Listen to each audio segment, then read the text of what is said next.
Hello and welcome to the Analyst by Vajiram and Ravi dated 10th March 2026. We have taken up important news from The Hindu and Indian Express newspaper and have segregated our discussion into two parts, that is analysis and prelims pointer. In the analysis section, the first article is related to delving into the demographic future of India.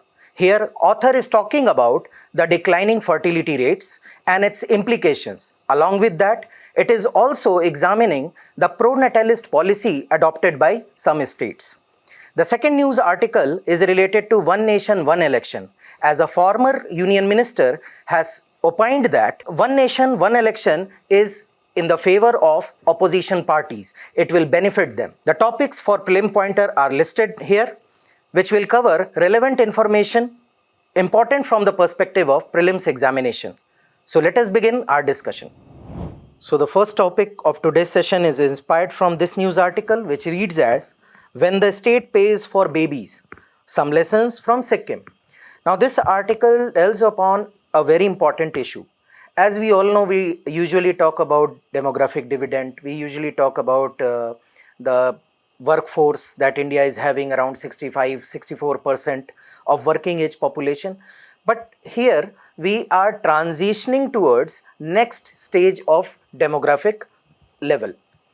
Now recently Andhra Pradesh Chief Minister Mr. Chandrababu Naidu proposed that a 25,000 incentive should be given for a couple for having a second or third child. Now this has again ensued a debate about an important question, whether this demographic trajectory should be government should try to reverse such trajectories of falling birth rates, and how useful they are, how useful these interventions are. So in this discussion we will be covering the aspects related to the declining fertility, what is the status. We will also cover why it is declining. We will cover what states are doing or what are the international practices, if any successful practices there. Further, we will also look into the impacts plus the way forward. This topic is important from the perspective of GS paper 1, population and associated issues. Further, UPSC has been asking questions based on population and associated issues. As you can see that in 2024 itself they have asked a question that what is the concept of demographic winter, which is nothing but declining fertility rates, rising elderly population, aging population, and higher mortality rates. So directly related to this topic only, asked in 2024. So let us have the discussion and then try to attempt this question so that you can assess your understanding. Now recently, as I told you that Andhra Pradesh Chief Minister proposed a 25,000 incentive for having second or third child. Why it is there? Because many states in India have achieved the fertility rate below the replacement level of fertility, which is 2.1. So replacement, that is from one generation to another generation, the entire population is replaced. Now this is 2.1, and most of the states in India have achieved a fertility rate of 2 or less than 2. What is fertility rate? It is the average number of child that a woman could bear during her reproductive years or the productive years. So if you can see, there are states like Sikkim, Andhra, Tamil Nadu, they all have fertility rate way below the replacement rate of fertility. But there are also states like Jharkhand, Uttar Pradesh and Bihar, which have this TFR more than the national average. Now author is saying that we are transitioning, because the normal convention, the normal understanding is that the rising population, around 64 to 65% of population in the working age. So we are lying somewhere in the stage 3. Now what is the stage 3? To understand that, understand stage 1 and 2. Now here there are 3 lines, the red color line, blue color line and green color line. The red color line talks about the represents the population size, while the blue color line or purple line presents the mortality rate, and green is the birth rate. So initially, in any economy, in any society, what happens? Your health infrastructure is not that good. Nutritional security is not that good. So what happens? It transcends into the higher mortality rates. So higher death rate for the newborns. So in order to secure their, you can say, the prospect of the newborn, what couples end up doing? Having more children, so that even if one or two they do not survive, at least they have another one or two children remaining. So in this stage, what happens? Birth rate, the total population remains low because there is high birth rate and high mortality rate. But then health sector improves, nutritional security improves, which results into declining mortality rate, so lower number of death. But since you have this perception of security, you are anxious about the life of the children, so the birth rate remains high, because to have that understanding you need some time. So birth rate remains high, but mortality rate remains goes down. Now here population starts increasing and it explodes in the third stage. So generally we say that India is in the third stage, but now most of the experts, they believe that we are transcending or shifting towards fourth, and many believe that even we in the period of next 10-20 years we will be shifting to stage 5, where we will witness the declining population, that is demographic dividend also, because aging population would be more. Right now we have entered or we are about to enter the fourth stage, that is plateau population. So now the younger population will be less, gradually the numbers will reduce and the aging population will grow, and the death rate will the population size will start declining in the fifth stage. So that is what author has to say, that we are transitioning. Now, why this transition is important? Why we have to understand this? We have to understand the causes behind such transition, because we are talking about the usually we talk about the demographic dividend, usually we talk about rising population, but now as NFHS 5 has highlighted that most of the state, barring few, have attained the replacement level of fertility or have below that level the total fertility rate. So what are the causes? The first cause is the female education itself. Okay, female education. Now education imparts two kind of changes in the society. First, you become aware about few things. Education in any sector will help you to get aware about what is happening, what is right, what is wrong. It will help you to make informed choices. And the moment you are able to make informed choices, you are also empowered to take decisions. Not always, but in many cases. Because once you have a say, once you have a learned decision making capabilities, you will have a say about your reproductive rights also. And this is evident from the very basic thing, that the literacy rate in women has increased from 54% in 2001 to up to 77% in 2021. Plus, evidence shows that many states which have higher literacy rate among women, it is transcending into lower fertility rate, like Kerala, like West Bengal, which have higher than the average literacy rate, and Kerala has a near universal literacy rate. So this was the first state to attain lower level of fertility, while West Bengal again the above national level of literacy. So here you can see it has a fertility rate of 1.6, because it empowers, it makes you aware, so the better decision making and exercise of choices. Second reason is the delay in marriage and childbearing. Now the prospect in today's time has improved. People have become aspirational.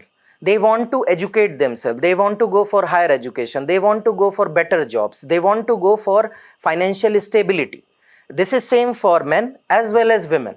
Now, what is the resultant? Resultant is that there is a rise in the average age when people are getting married and having their first child.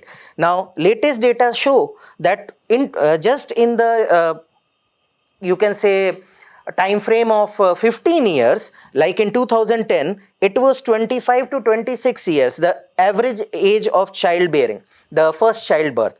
Now it has increased to 28 to 35, and this is most prominent in urbanized center, urbanized state, and where urbanization is rapid, because we will see in the subsequent point how urbanization impacts the decline in fertility rate, because most of these aspiration and most of these endeavor to achieve what you want are directed or are stemming out from the urban centers. So these become the you can say the growth pole of such events where you will see a rapid decline in the fertility rate.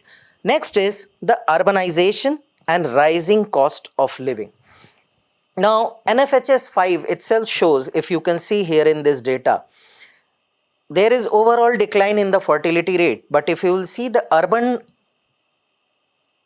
data, that is 1.6 the total fertility rate, but if you will see the rural area, it is 2.1, higher than the urban area, because the cost of living is very high in urban area, which pushes people to delay their childbirth or to decide upon that let's have just one child, because they want to invest in quality.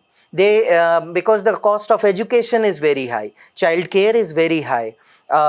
If you will see the transportation, medical, overall expenses in urban areas are way higher than the rural areas. Therefore, the more rapid the urbanization is, further decline in the fertility rate you will observe. So these are the first three reasons. Further,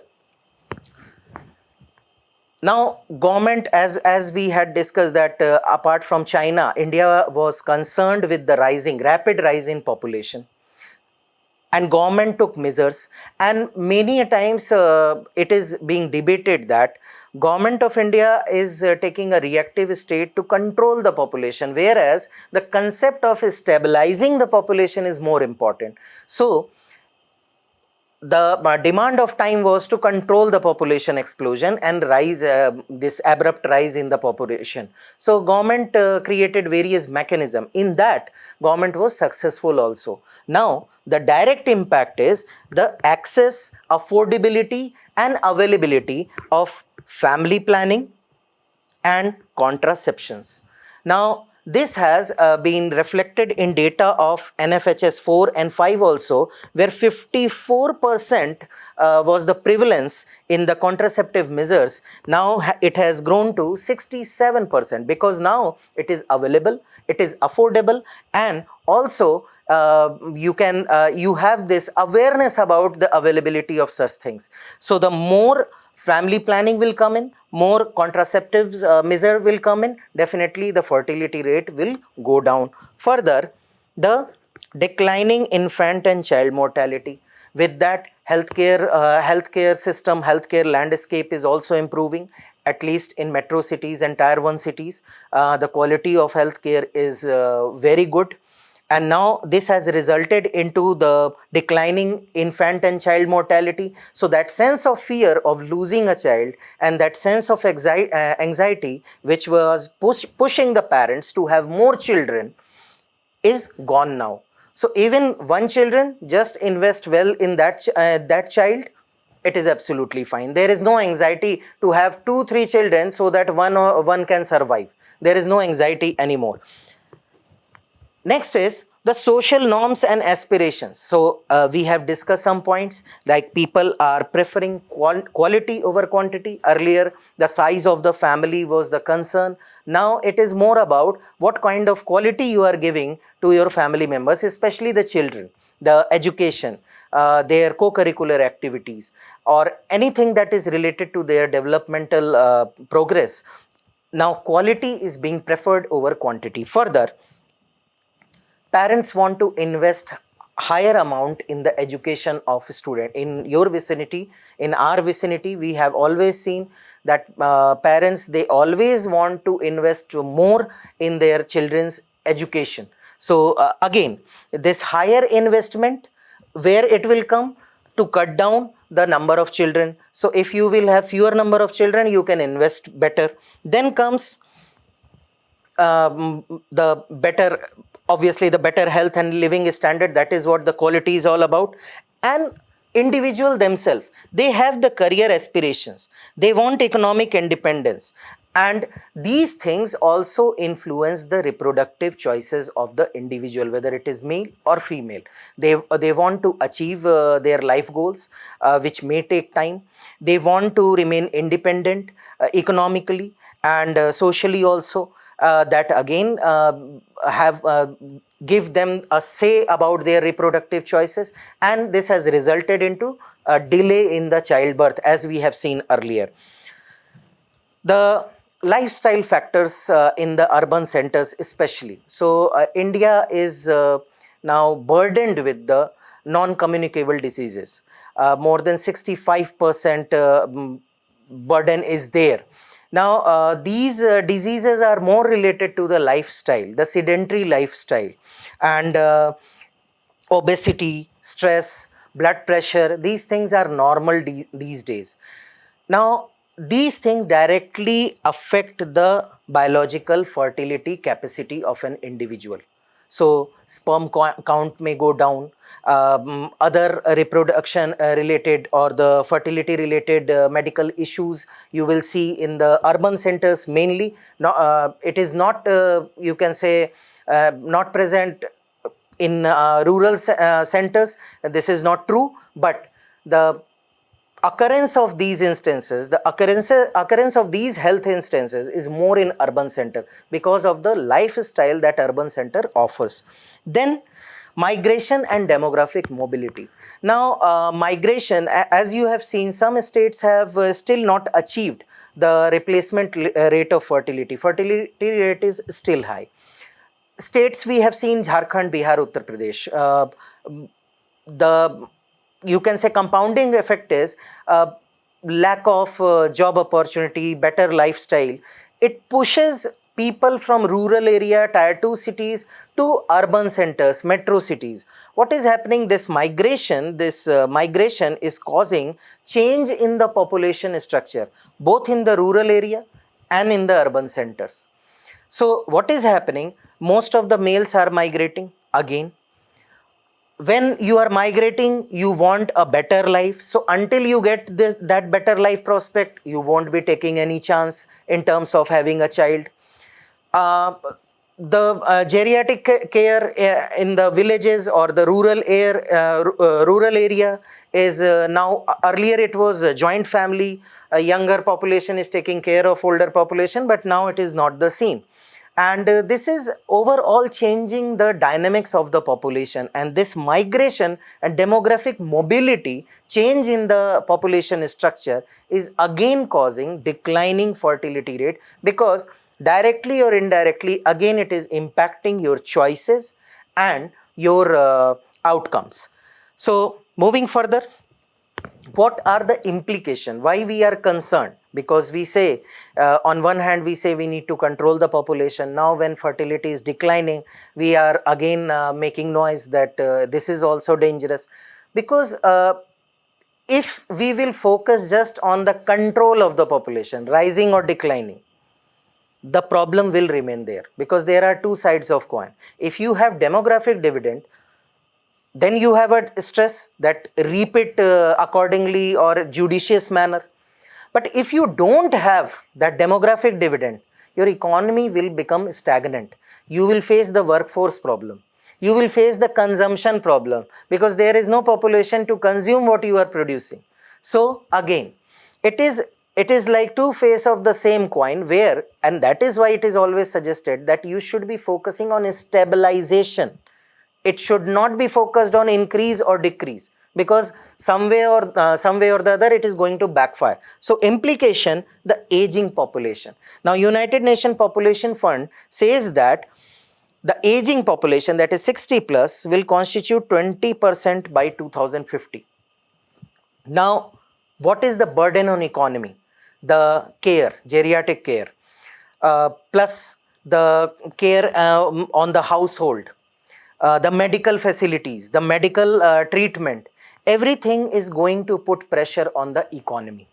Plus, workforce will be shrinking in the long run, because it is estimated that by 2050 we will start witnessing this shrinking of the workforce, which we boast as of now 64 to 65%. It will start shrinking. The moment your workforce is shrinking, aging population is increasing, you need more investment and your production will eventually go down.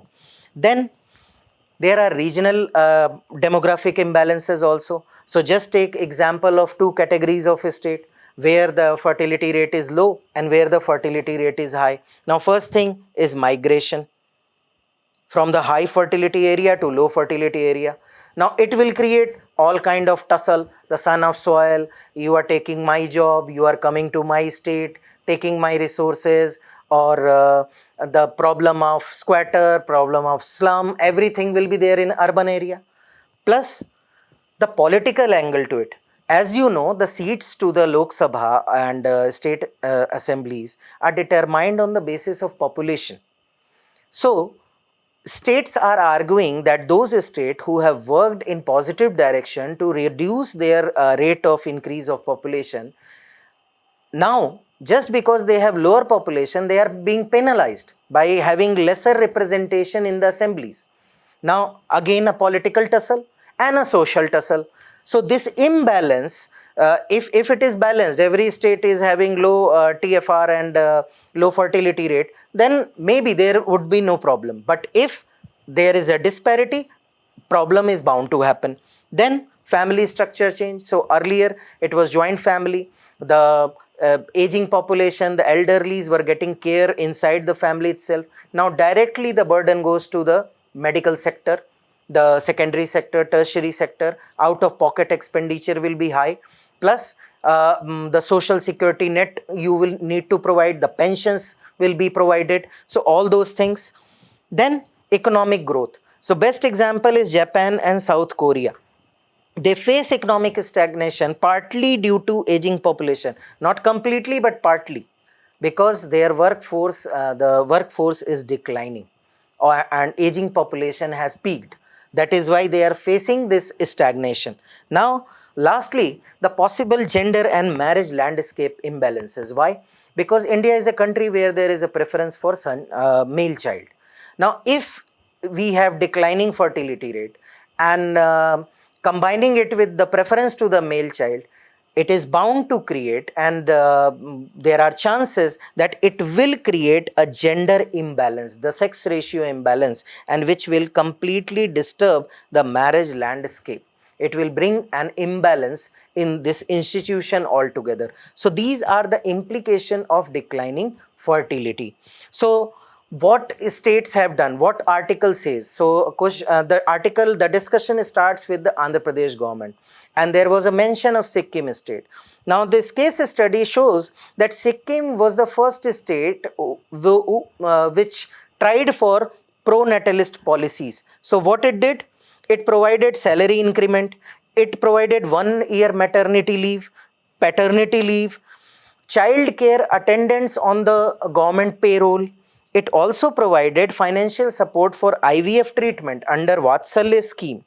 But in last 3 years, last 4 years, we are in 2026, nothing has improved. Consequently and simultaneously, if you will see the international examples, Singapore, South Korea, Japan, China and Hungary, they all have they brought in the pro-natalist policies, this intervention, government intervention, but it has not helped them also to increase their fertility rate. But what has helped? The Nordic country and France, they have adopted a very broader and you can say innovative way, where they have created a family friendly ecosystem, not just cash incentive. What they have done? They have created affordable childcare, flexible work arrangement, a strong parental leave policy, which has promoted and which has given the sense of confidence among parents to have kids, because now the work-life balance is maintained. Now there is a government support behind this, and plus the housing support. So they are creating a conducive ecosystem. That is what is required. Just giving money will not solve the problem, because it has not been able to solve the problem in India as well as abroad. So what is required? First, the child care infrastructure should be strengthened so that women can continue work, they can exercise their aspiration and their choices. Gender equal parenting should be promoted. Work-life balance should be improved so that parents or the prospective parents are encouraged to have babies, so that they have this confidence that they can take good care of their offsprings. Support the reproductive health, still the IVF center and all those reproductive interventions that you find here, they are mainly centered around urban clusters. So we need to make them available, and we need to make them more affordable and accessible for the entire population. Then long-term family confidence should be built, that stable employment, housing affordability, social security, it will shape the fertility decisions and will help the society in longer run. Based on this discussion, this is your practice question, that is, declining fertility rates across several Indian states signal a major demographic transition. Discuss the causes of declining fertility in India and analyze its socio-economic implication. A 250-word answer has to be written. Simultaneously, you can also try this PYQ asked in the year 2024. What is concept of demographic winter? Is the world moving towards such a situation? Elaborate. A 10 marker 150 word question. Try to attempt them. The next discussion is based on this news article, which reads as, opposition would benefit from simultaneous polls, says Ghulam Nabi Azad. Ghulam Nabi Azad is a former union minister and ex-Congress MP. And he was present in front of the Joint Parliamentary Committee, which is scrutinizing the Constitution 129th Amendment Bill 2024, which is related to one nation, one election. And there he opined that opposition will get benefit from simultaneous polls. How?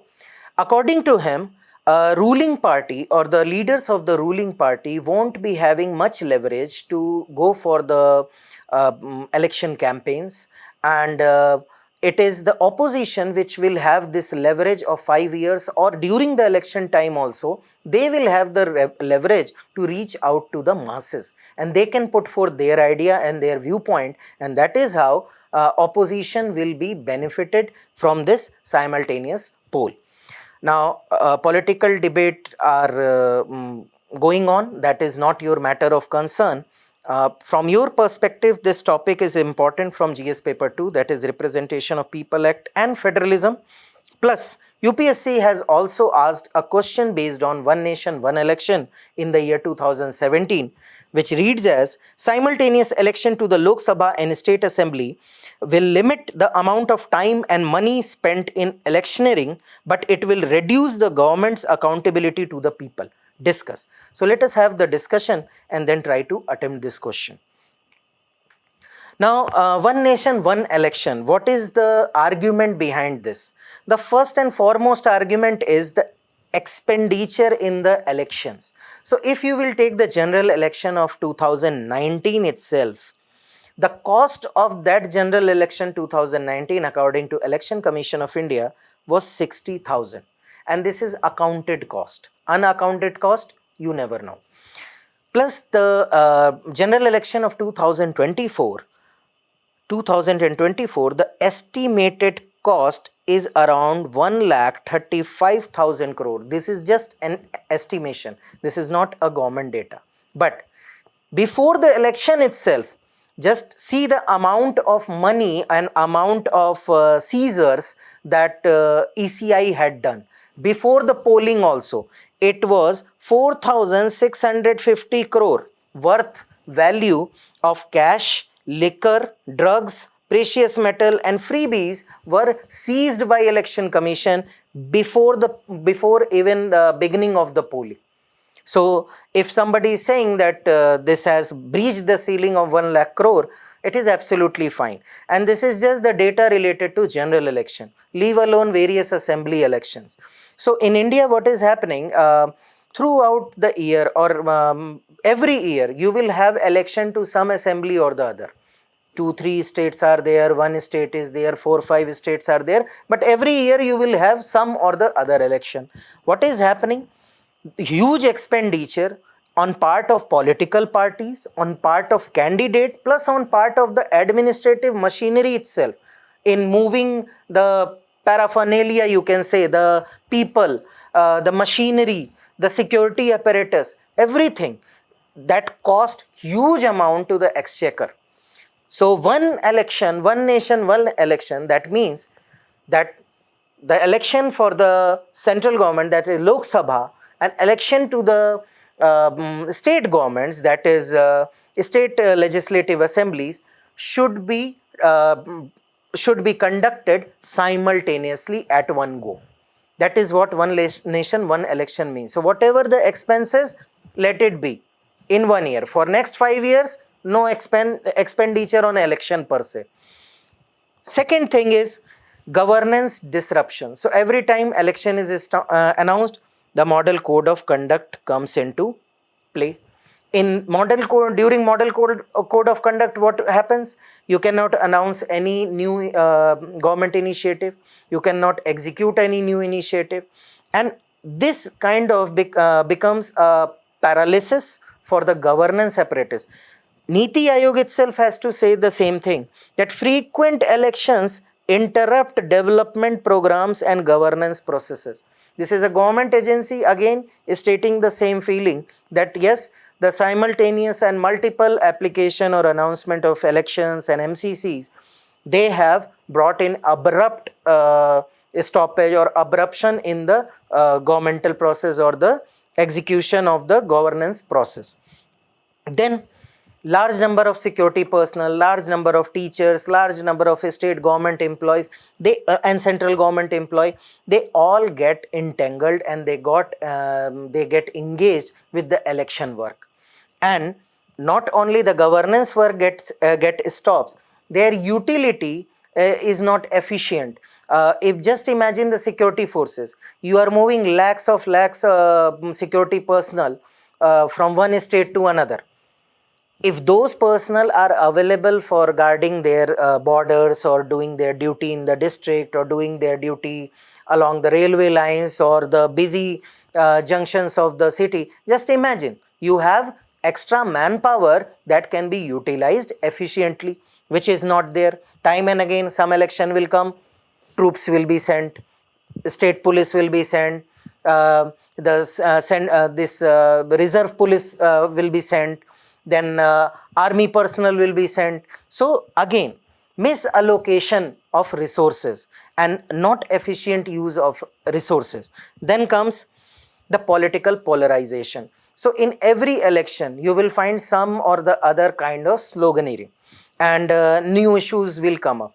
Most of the time they will be more populist, linking to the local issues. They will try to give weightage to divisive policies, like they will demand vote on caste line, religious line, or some other communal issues will be raked up just to garner votes. So just think that at every year 2-3 states are going under the process of election, and every year some part of India is entangled in all these divisive politics. Okay, so this will be not, it is not, I am not here to say that this will be removed, but yes, this will be diminished. Okay, so once in a while, in 5 years, election will be there, do whatever you want, just end that, let government do their job for next 5 years. There will be no divisive politics for the next 5 years. At least we can say that as of now. Maybe they will find another way. Next is the stability. Now, stability is not about the stability in government, but stability in the policy. So if you know that I have full 5 years to pursue my policy, execute my policy, execute my promises, then there would be continuity in the policies. But if there is abruption, there is disruptions, every time you have elections, your minister is busy in campaign, your officials are busy in security apparatus, your officials are busy in doing the election duties, then there are disruption. Continuity is not there. You have to make amendments in your process. Then comes the indirect cost. So teachers are going for the election duty. State employees are going for the election duty. Now, how would you calculate this cost? That is borne by the children who have lost the precious school days or the learning experience that they could have otherwise. So there is an indirect socio-economic cost also, which impacts education, governance, and overall welfare schemes and policies of the government. Now, what various committees have to say about this, as we have seen that joint parliamentary committee is taking up the bill for the scrutiny. So before that, many committees have recommended in the favor of one nation, one election, but they have suggested some measures like law commission in 178th report. They said that simultaneous election could reduce election related expenditure and governance disruptions, but they have to be done in a phased manner. Parliamentary Standing Committee in 2015 suggested the same, that election may be held in 2 phases, but again in favor of this. Law Commission consultation paper 2018, again they said that simultaneous election are desirable but not feasible without major constitutional amendment. Okay. Then Niti Aayog says that's Niti Aayog again supported the idea and the concept. Then 23rd Law Commission has opined in favor of this, that yes, it should be done, and it does not violate the basic structure, and federalism and voters' right remain fully intact. So in principle, they have also given their approval. Recently, the Ramnath Kovind Committee, ex-President of India, a high-level committee, it has also opined in the favor of one nation, one election. Then what is the challenge? What are the challenges? Why it is being delayed or debated? Because one thing you just saw in one recommendation, that it requires lot of constitutional amendment, like Article 83, 172, 327, which deals with tenure of Lok Sabha, State Assembly, power of Parliament to make provision with respect to election to legislatures. So it requires a lot of constitutional amendments, and which are bound to create various legal constraints. I have given just few examples.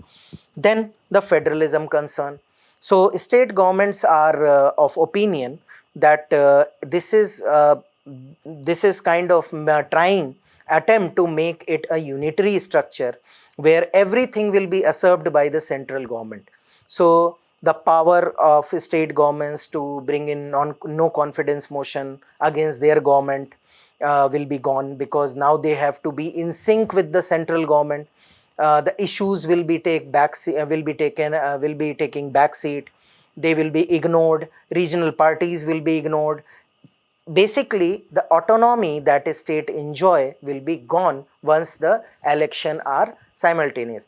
But again, the proponents say that India started with simultaneous elections. So election of 1951, 52, 57, 62, and the 67. All these elections were simultaneous election. All the assemblies and general election, they were all in sync with one another. After 67, things got derailed because premature dissolution of various state assemblies. It got derailed, and since then the elections are not in a synchronous manner. Then the simultaneous dissolution. So what is the problem? That some proponents say, those who are against this concept, they say that okay, you conducted an election for 5 years. What is the guarantee that each and every state government will run smoothly for full 5 years?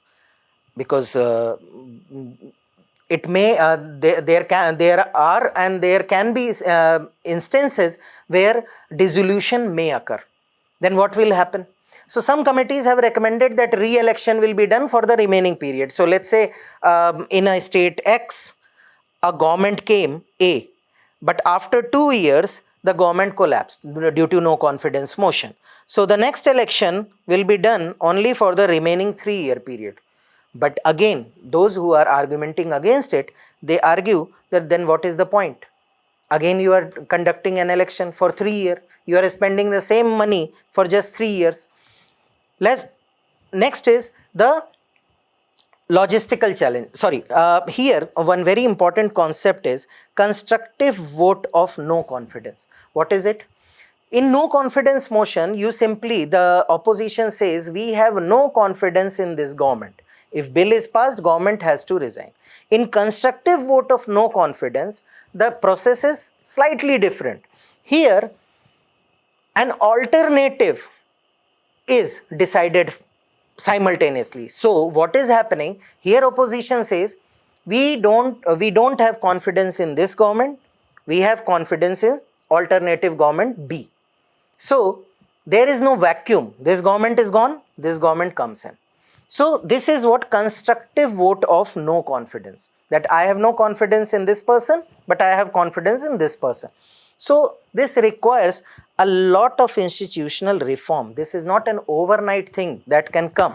So confidence motion will be in place. You will be keep like dissolution of houses will keep taking place, and then you will create another you can say mess by conducting election for 2 year, 1 year, 3 year and 3.5 year. So what is the purpose? Next is the logistical challenge. Now just see the number of voters. 2024, 96 crore voter voted. To manage all this, you need lakhs and lakhs of employees. You need lot of machines. You need lot of digital apparatus. You need lot of vehicle. You need lot of security arrangement. Now, this massive exercise, just I am talking about the general election, just think about how this massive exercise will compound into don't you think it will become a logistical challenge to move such a huge manpower to conduct simultaneous election at one go? Then comes voter behavior. Now studies have shown and reflected that whenever there is a simultaneous election, voter has this behavior of leaning or inclination toward a central leader, so a national leader. So people argue that the regional issues will be sidelined because everyone will be voting for a national leader, and the regional parties and national and regional leaders will be sidelined. Then the scrutiny. So many proponents say that these continuous election every year here and there, it keeps a check on the government. So if central government or some state government is doing bad thing, gaining bad reputation, any political party, it is immediately reflected in next election, which is being held in other state. And this gives a chance for course correction for the ruling party also, that okay, this step has backfired, let me correct this step. But once you have sealed the fate for 5 years, there would be no scrutiny. So once who got elected, he'll be free, and he or she will be able to take any kind of decision, whatever they want, because they know for 5 years nobody can touch me. So this is what it is, that this persistent scrutiny will be gone. Now, what could be the possible solution? As the various law commission and committees have suggested, gradual synchronization should be there. It should not be in one go, but it should be in phases. Plus, constitutional and legal reforms should be brought in with broad political consensus, because without that you cannot exercise this simultaneous election. Then constructive vote of no confidence, that is finding an alternative before removing the present government. Then strengthening electoral infrastructure. The Election Commission of India, which is central to many debates these days, should be equipped with additional resources to manage simultaneous election effectively and transparently. Based on this discussion, this is your practice question, that simultaneous election can improve governance efficiency but raise constitutional and federal concern. Critically examine the feasibility of holding simultaneous election in India. A PYQ 2017 states that simultaneous election to Lok Sabha and state assemblies will limit the amount of time and money spent in electioneering, but it will reduce the government's accountability to the people. Discuss. So try to attempt these questions. So let us begin the prelims pointer. And the first news article is related to impeachment motion against the Chief Election Commissioner. Now, when we are expecting a debate over the removal or the motion of removal of the Speaker of Lok Sabha, opposition has also lined up the motion seeking impeachment of Chief Election Commissioner.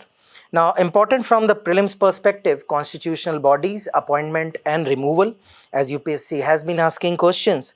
Let us quickly look into some points related to Chief Election Commissioner. Now, as you know, Article 324 says that superintendence, direction and control of election is vested with the Election Commission. A major flaw is there. Constitution does not define the tenure, the qualification, the service rules about the Chief Election Commissioner or other commissioner. It is left to the Parliament. So if you will see the subsection 2, it says that it shall consist the Chief Election Commissioner and such number of other commissioner if President may from time to time fix. So it is up to the President. You can say indirectly it is up to the Cabinet, which suggests President about the number. So as of now, it is a three-member body with one Chief Election Commissioner and 2 other commissioners. So the provision of any law made in that behalf by Parliament be made by the President. So all the appointment and tenure and time, everything will be fixed by a law passed by the Parliament. Next, if you will read the subsection 5, it talks about the removal. The condition of service and tenure of office of election commissioner and the regional commissioners shall be such as the President may by rule determine. Again, Constitution is silent upon it and giving the authority to the Parliament to frame rules, and President under his seal and warrant will decide what would be the condition of service. But one thing is cleared in the Constitution itself, that Chief Election Commissioner, that is CEC, not all the commissioners, shall not be removed from his office except in like manner on the like ground as judges of the Supreme Court.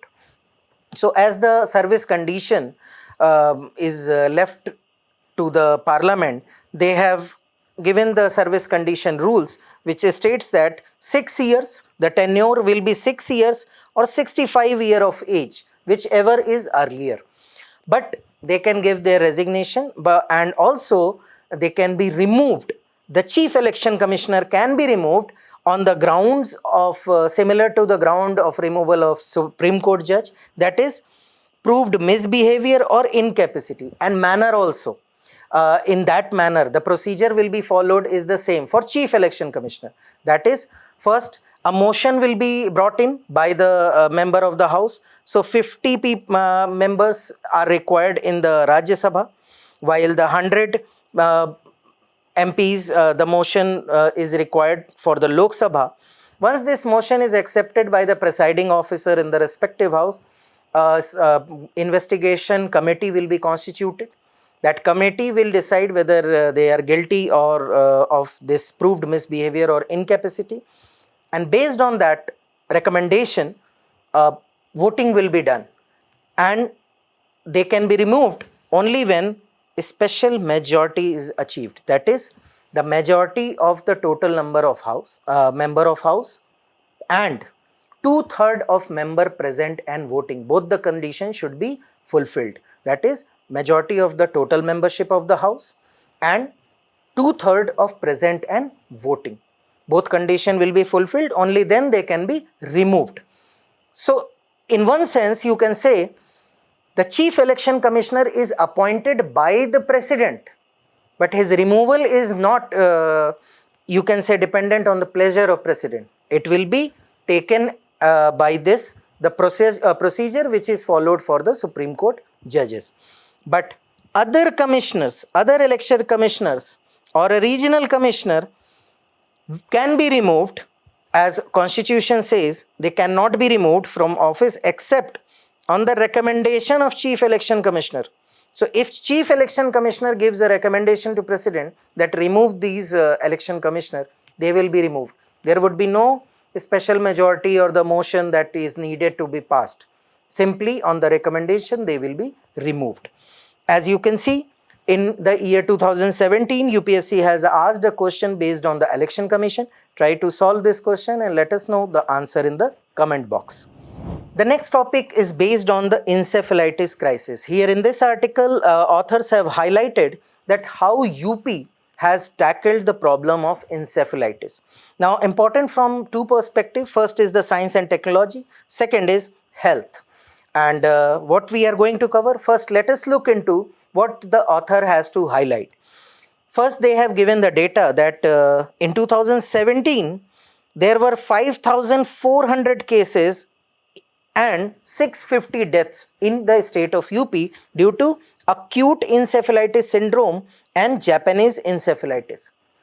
And the condition which were conducive or the breeding grounds were the poor water quality, malnutrition, unhygienic living condition, inadequate sanitation, which created the fertile ground, compounded by poor healthcare system or the landscape, which increased, or you can say accentuated the or aggravated the situation in such a manner. Now, what government has done, multi-pronged strategy was adopted. Swachh Bharat mission for sanitation, Jal Jeevan mission for the clean water. Simultaneously, immunization program was strengthened.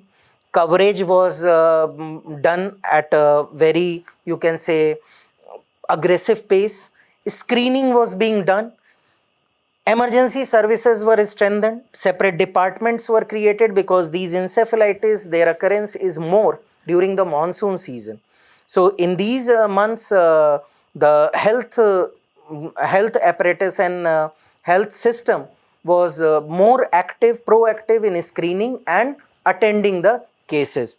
So these multi-pronged strategy have resulted into zero fatalities in 2024. Yes, cases are still there, but fatalities are zero for the year 2024. Now, from prelims perspective, you must understand the Japanese encephalitis and acute encephalitis syndrome. Now, Japanese encephalitis is a viral zoonotic disease caused by Japanese encephalitis virus. Flavivirus related disease, which is also you will find commonality with dengue, yellow fever, Zika virus, West Nile viruses. It is transmitted to humans through infected Culex mosquito. No human to human transmission is there. Most common in rural areas, basically during monsoon period, where their hygiene, sanitation in these waterlogged situation, they provide a conducive ground. Further, it affects brain, leading to symptoms like fever, headache, vomiting, and neurological sign such as confusion, seizure, and paralysis. And the affected individual may show mild or no symptom. In some cases, it can lead to permanent brain damage or even death. Problem is, vaccination is the only solution, and we have vaccination. There are two doses recommended under universal immunization program. Other than that, other than vaccine, there is no you can say effective preventive strategy. It is just management of the symptoms through the medicines or the treatment lineup, whatever it is. There is no antiviral treatment for patient with JE. Okay, that is Japanese encephalitis. Even more dangerous is the acute encephalitis syndrome, which is characterized by sudden onset of high-grade fever, convulsion, altered sensorium, and multi-organ dysfunction. Symptom, vomiting, diarrhea, in severe cases, respiratory failure and nasal bleeding also. caused by variety of pathogen including virus, bacteria, fungi, parasites as well as toxins and chemicals. The problem is the symptom is very similar to other diseases like Chandipura vesiculovirus, enterovirus, meningitis and Japanese encephalitis. So detecting AES is a challenge in itself. The next news article is related to LIGO, the gravitational wave observatory that India was planning along with USA to make in Hingoli district of Maharashtra. Now, in principle, approval was given in the year 2018 for this observatory, but as tender also got floated worth rupees 1600 crore was floated in the year 2025. But recent reports suggest that it is yet to be awarded. So it is basically nowhere headed. This was a mega scientific project. It was created as a consortium because there are various labs located in different parts of the world, but working in unison to study the gravitational wave. Important from the perspective of science and technology. Let us cover the details related. So, Laser Interferometer Gravitational Wave Observatory, that is LIGO, India. Now, it is, as I told you, the location is Hingoli in Maharashtra, and development is being done by Department of Atomic Energy and Department of Science and Technology in collaboration with National Science Foundation, USA. The aim was to study and enhance the knowledge about gravitational waves. Now, what is gravitational wave? These are space-time ripples. Basically, these are if two cosmetic body or even if one cosmetic body is rotating and spinning at a very fast pace, fast pace, cosmic bodies are rotating, they create kind of magnetic ripple in all direction, and this is what the gravitational wave, and they are usually undisturbed, travel with the speed of light, they travel long distances, they have peculiar properties, and they have potential to give great insight into the evolution of universe and the magnetic field and evolution of various cosmic bodies like black hole, white dwarf, neutron star, and other celestial bodies. So this is what the importance. Apart from that, this is a major experiment where leading institutions are participating, including institutions from Italy, USA, Germany, and other parts of world, Japan. So it was a great opportunity for India, and it is a great opportunity for India to learn from these studies, collaboration, and plus to reflect upon or to you can say project its own technological prowess because it has been selected as part of this project. Now these gravitational waves were first predicted by Albert Einstein, his general theory of relativity in the year back in the year 1915 and 16. But first time these gravitational waves were observed and recorded by LIGO in USA in the year 2015. So as of now, if you can see this, the observatories LIGO Livingstone, Hanford, both in USA, Geo 600 in Germany, Virgo in Italy, Kagra in Japan, and the planned one LIGO in India. So these are the LIGO laboratories which will work in tandem. They will take separate recording, but the study will be done in unison. Now how it will be done? There would be this L-shaped steel vacuum tubes will be placed, L-shaped. Each one is 4 kilometer in length, equipped with a laser beam emitter and some mirrors. What will happen? A laser beam will be fired. This first this beam splitter will split the beam into two parts. One will go in this direction, one will go in this direction. Now after striking this surface, these beams will come back because both arm is 4 kilometer of length. So this will take the equal time in reaching the destination and coming back. So if they are not disturbed, they will simply come back, re-merge here and get cancelled. There will be nothing on the photo detector.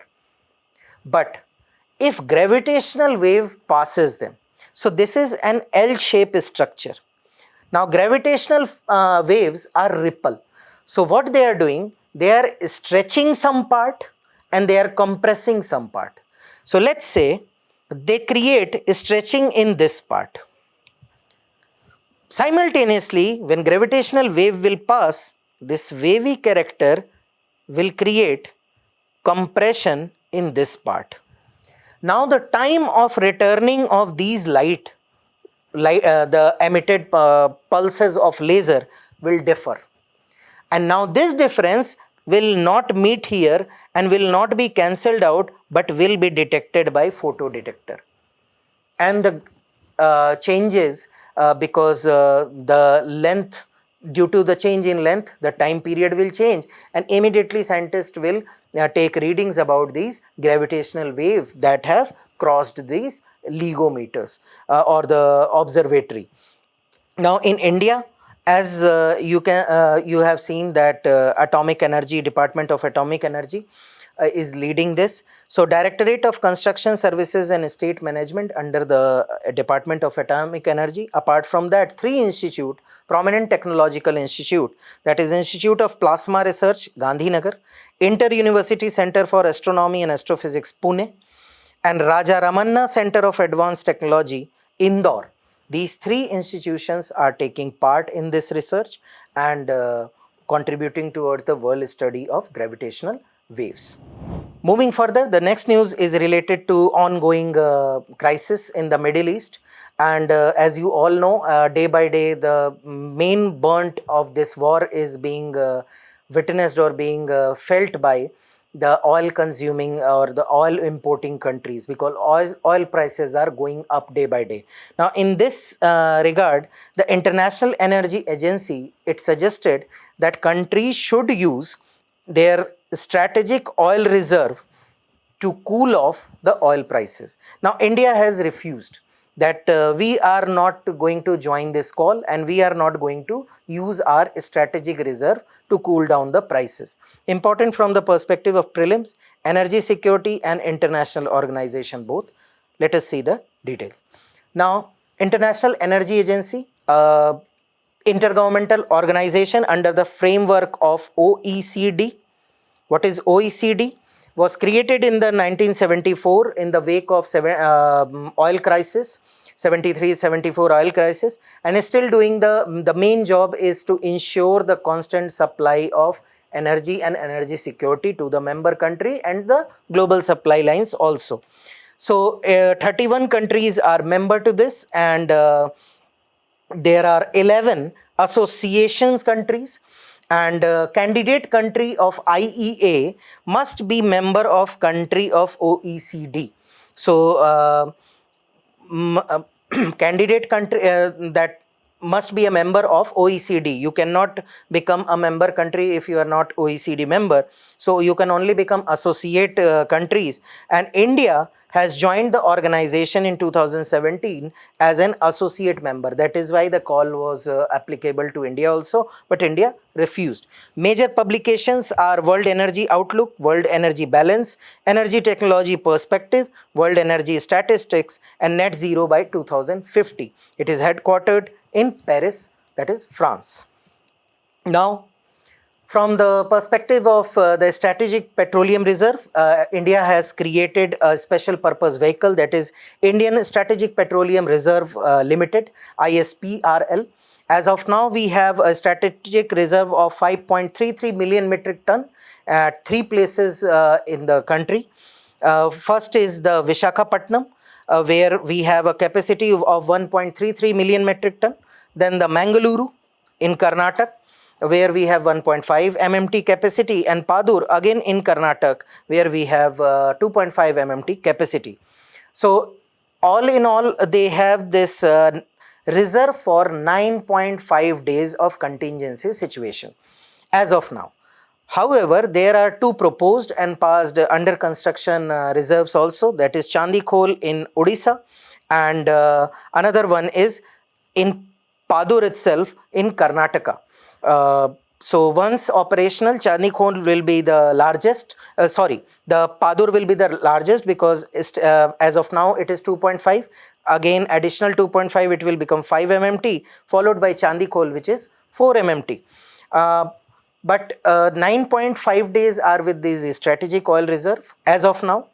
But apart from that, the oil marketing companies like Indian Oil, BPCL, etc., they also have their reserves, and which contributes, which assures you for 64.5 days. So all in all, it contributes around, it gives you a security of around 74 days. 74 days of emergency oil is present in India. So India has refused to use this emergency strategic oil to cool off the prices. Rather, it says that it will try to manage the supply chain and prices. Lastly, this Forest Survey of India has stopped its AI-based fortnightly alert to states on deforestation. So what was happening? There was a tool, that is Forest Service of India's Anavaran alert system was there, and which was giving real-time information every 15 days to the state about the deforestation. And it was using remote sensing and satellite data along with the AI, and it was giving real-time update to the state about the deforestation, so that they can take remedial measures. But from November 2025, it has stopped posting any data or information on its portal. Now experts say that it has stopped, but Forest Survey of India has to say that whatever they were doing on a pilot basis, and now the analysis about the impact is being done. Important from the perspective of environmental conservation. So here you can say that satellite data was being used using machine learning tool, and location alerts on the loss of forest cover to state every 15 days, so that targeted field inspection can be carried out. Now they are saying that it was a wireless pilot project, its utility being assessed, while experts say that they have stopped it for the unknown reasons. So for your perspective, Forest Survey of India, which was established in 1981, it is nothing but a restructured form of pre-investment survey of forest resources. It works under administrative control of Ministry of Environment, Forest and Conservation, Climate Change, and headquartered in Dehradun, Uttarakhand, having zonal office in Shimla, Kolkata, Nagpur and Bangalore. Primary objective is to assess and monitor the forest resources of India. And very important publication, biennial publication, that is Indian State of Forest Report, that is ISFR. Every 2 years it publishes, and it uses satellite remote sensing, geographic information system and ground to think surveys to file the reports and data. Another important alert system that FSI gives is the National Forest Fire Alert System, again using the satellite data. That's all for today's session. Stay tuned for more such updates. Thank you.